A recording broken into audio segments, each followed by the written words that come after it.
Welcome to This Explainer. Today, we're diving into a really fascinating and honestly pretty misunderstood journey, transforming independent film festival success into major streaming revenue. If you're a creator, an indie filmmaker, or just someone who geeks out over the business of entertainment, you already know the hustle. You pour your absolute soul into a project, you max out credit cards, you stretch tiny budgets, and finally, you get that amazing, coveted laurel leaf on your poster. But what happens next?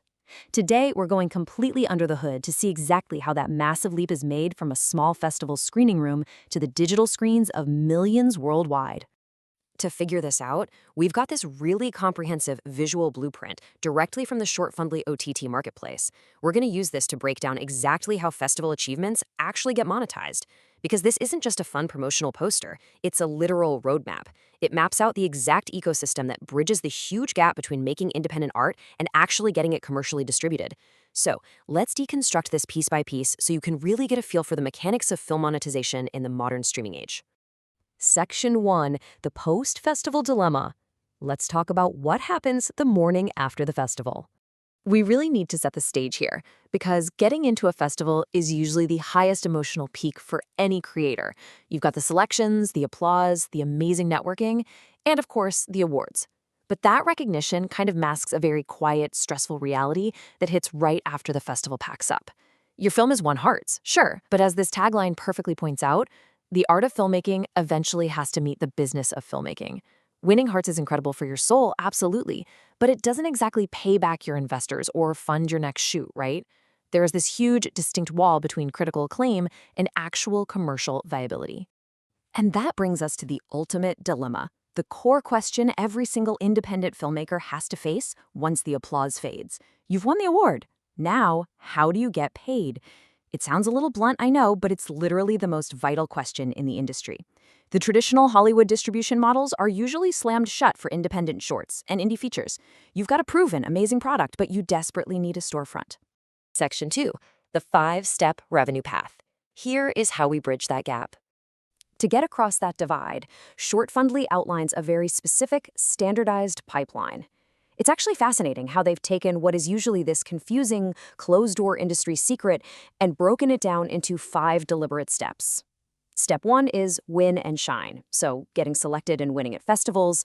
Step 2 is buzz and build, meaning you don't just put that trophy on a shelf, you use it as an active marketing tool.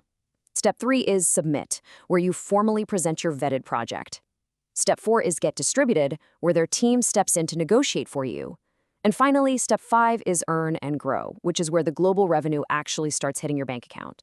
It's just a super systematic approach to building credibility and locking down deals. Section 3, the award-winning advantage. Let's look at why the streaming platforms actually care. You might be wondering, why does having an award-winning film give you such a massive leg up with major streamers in the first place? Well, these platforms get thousands of submissions a week. They desperately need a filtering mechanism. So first up, we have built-in credibility.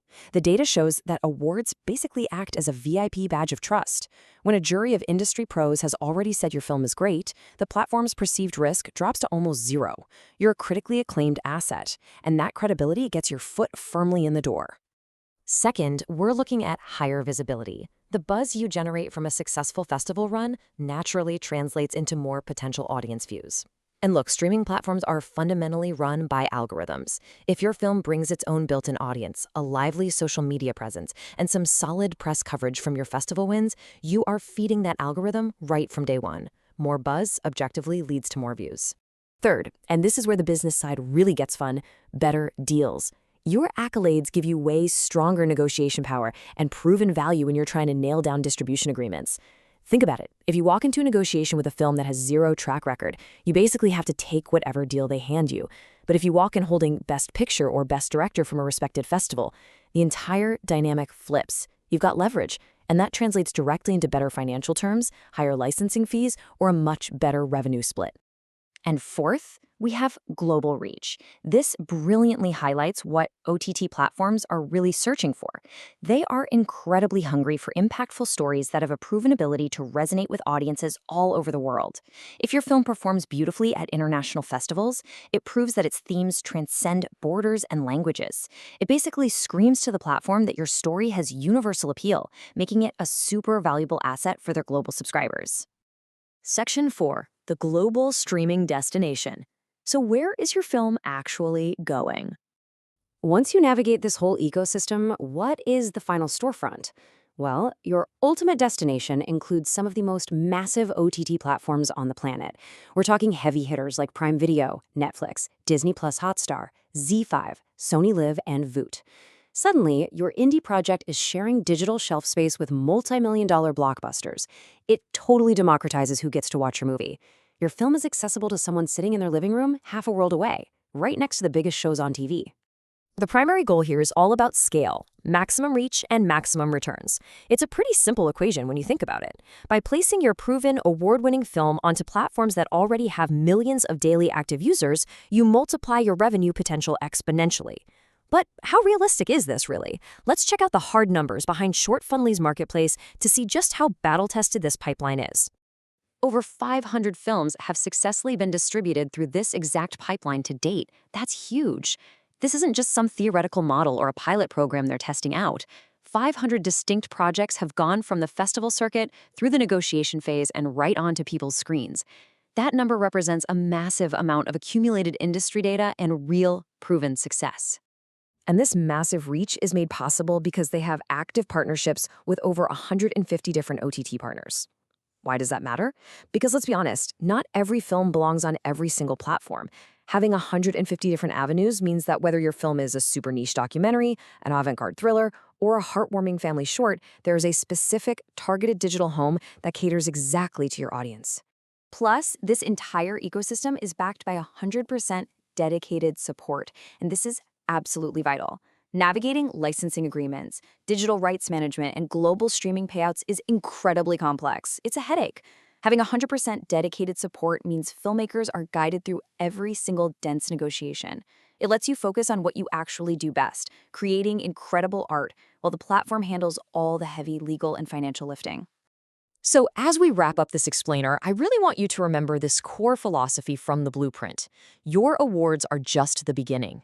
The trophy is not the finish line, guys. It's the launch pad. For way too long, independent creators have looked at the festival circuit as the absolute final destination for their projects.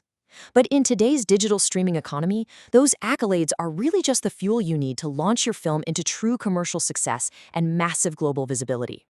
This blueprint presents such a compelling case for a rapidly changing industry. With a structured pipeline ready to place independent films on leading global platforms, those traditional industry gatekeepers are finally being bypassed. The roadmap is right there. So, the final question this leaves us with isn't just about how one single film gets distributed, but rather, are we finally reaching a point where independent artists can truly sustain themselves purely through decentralized digital distribution? Has the gap between the festival screen and commercial success finally been bridged? What do you think?